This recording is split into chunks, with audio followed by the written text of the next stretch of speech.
মোশাররফ করিমকে সম্মান জানানো মানে শিল্পীকে সম্মান জানানো। সহ অভিনেতা আছে মোশাররফ করিম, যার সাথে আমি সবচেয়ে বেশি অভিনয় করেছি। উনি অভিনয় করে টাকা নেন, আর আমি টাকার জন্য অভিনয় করি। আমরা তো এখন বাদ হয়ে গেছি। এখন যারা পেশেন্টে আছে তাদের উপরই আমাদের ভরসা। এর একটিমাত্র কারণ বোধহয় একটাই, কাজ করে আমি ঠিক আনন্দ পাচ্ছি না। যে আসলে আমি ঠিক অভিনয়ের লোক নই, লেখাযোগা আমার অভ্যাস। আমি টাকার জন্য অভিনয় করি, ক্যামেরায় কখনো নাটক হয় না। আর নাটক তো হয় মঞ্চে, স্টেজে। ফাঁকে ফাঁকে এসে আমি উপরে এসে একটা স্ক্রিপ্ট দেখলাম, দেখে এটা আমি করছিলাম।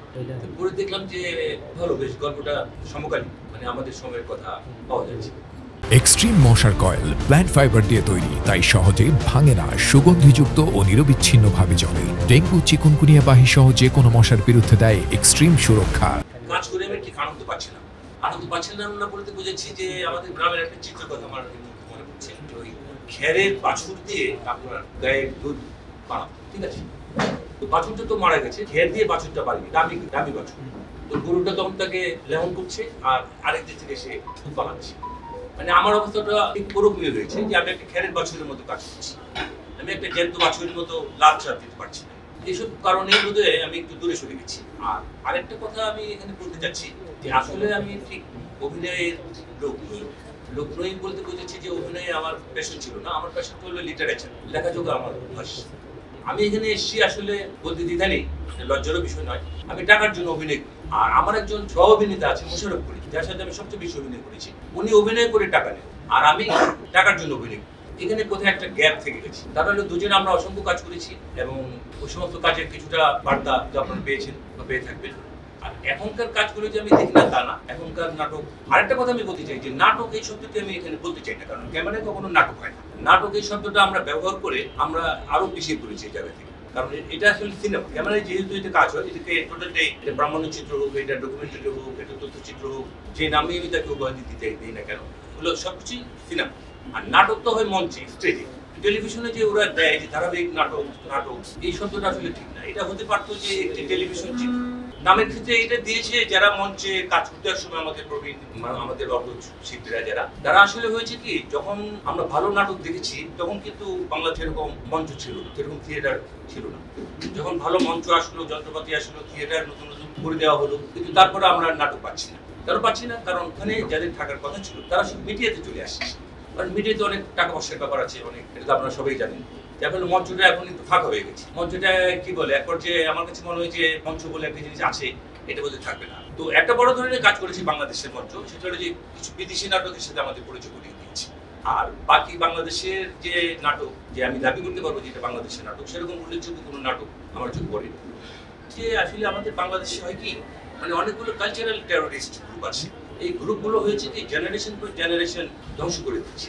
যেটা না পলিটিক্যাল টেরোরিস্টরা করেছে, তার চেয়েও দ্বিগুণ বেশি এই কালচারাল টেরোরিস্ট গ্রুপগুলো করেছে, এবং এটা রাষ্ট্রীয় পৃষ্ঠপোষকতায় এই কাজগুলো করেছে। আমার বলতে এক ফুটো অধিকার নেই।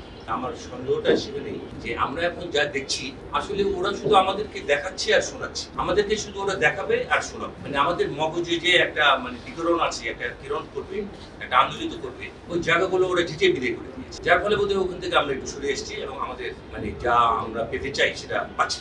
খুবই কম কথাবার্তা যে হয় না তা না, নাটকও সংখ্যাও কমে গেছে। ভালো লাগছে যে আমার একজন মানে সহ অভিনেতা মানে বাংলাদেশকে ছুটিয়ে কাজ করছে, অভিনয় করছে এবং প্রশংসা পাচ্ছে, দর্শকদের ভক্তদের অনেক ভালোবাসা পাচ্ছি।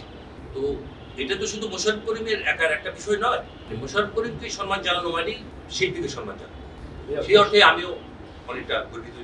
আসলে এখানে একটা ব্যাপার কাজ করছে, যেমন আমাদের একটা সংগঠন আছে, অভিনয় শিল্পী সংঘ। আমি এটা নিয়ে ওদের সাথে আলোচনা করেছিলাম একজনের সাথে, যে এই নামটা তো বোধহয় ঠিক হয়নি, কারণ এই নামটা বোধহয় হওয়া উচিত ছিল অভিনেতা অভিনেত্রী সংঘ, শিল্পীটা। কারণ এখানে শিল্পী শব্দটা কিন্তু আমরা অনেক জায়গায় বিস্তৃতভাবে পাই, যেমন সঙ্গীত শিল্পী, নৃত্যশিল্পী, বা পেন্টিং যে ছবি আঁকে সেই শিল্পী, অভিনয় শিল্পী। শিল্পী শব্দটা সব শাখাতেই আছে। অভিনয় জগতে আমি মনে করি যে শিল্পী খুব কঠিন শিল্পী হওয়া। অভিনেতা হতে পারে, মোশাররফ করিম অভিনেতা, আমি তাকে শিল্পী হিসাবে শনাক্ত করতে চাই না। যেমন আমার তিনজন অগ্রজ আছেন এই জগতে কাজ করেন। একজন হলো রাইসুল ইসলাম আসাদ, আরেকজন হলো আফজাল হোসেন, আরেকজন হলো হুমায়ুন ফরিদ। এখন এই তিনজনের ভিতরে আমি একজনকে শিল্পী বলবো আর দুজনকে বলবো যে মোটা দাগের অভিনেতা। কে সে একজন শিল্পী, সে হলো হুমায়ুন ফরিদ। পার্থক্যগুলো এইভাবে দেখতে হবে। আলাদা করা হয় একজন অভিনেতা তার বহু স্তর পার হয়ে যেয়ে সে শিল্পী। ওইসব স্তরগুলো এরা আসলে ঠিক পার হতে পারেনি, যার ফলে আমি ব্যক্তিগতভাবে শিল্পী বলতে ওদেরকে আমি আমার দ্বিধাবোধ করি। যখন দেখলাম যে আসলে বাঁচার জন্য তো টাকা দরকার, কারণ মঞ্চ তো টাকা দিচ্ছে না, তখন আমি মিডিয়াতে ঝাঁপিয়ে পড়লাম যে বাঁচতে হবে, আগে তো নিজে বাঁচবো তারপরে কাজ করবো।